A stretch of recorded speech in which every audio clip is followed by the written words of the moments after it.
कराची से आपको अपडेट करेंगे। ब्यूरो चीफ ईस्ट राज अली चांडियों की रिपोर्ट के मुताबिक कराची PS97 पर मुस्लिम लीग नून की मुख्तलिफ बरादरियों की जानिब से शमूलियत का सिलसिला जारी। मुस्लिम लीग नून की जानिब से लासी गोट में कॉर्नर मीटिंग हुई, जिसमें वरक बरादरी, बरोही, अराई कश्मीरी और दीगर बरादरी के लोगों ने PS97 पर फहद शफीक की हमायत की मुस्लिम लीग नून के उम्मीदवार को कामयाब करने का अज़्म किया।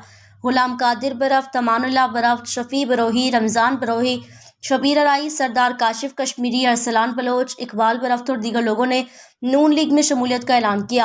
इस मौके पर PS97 के उम्मीदवार फहद शफीक ने कहा कि मैं नून लीग में शमूलियत करने वाले लोगों का मशकूर हूँ। उन्होंने कहा कि लोग पीपल्स पार्टी से अब निजात चाहते हैं। 8 फरवरी का दिन शेर की जीत का दिन होगा। उन्होंने कहा कि लोग नून लीग से मोहब्बत करते हैं, हर जगह पर अब शेर के नारे लग रहे हैं। इंशाल्लाह जीत कर इन लोगों के मसाइल हल करना चाहते हैं।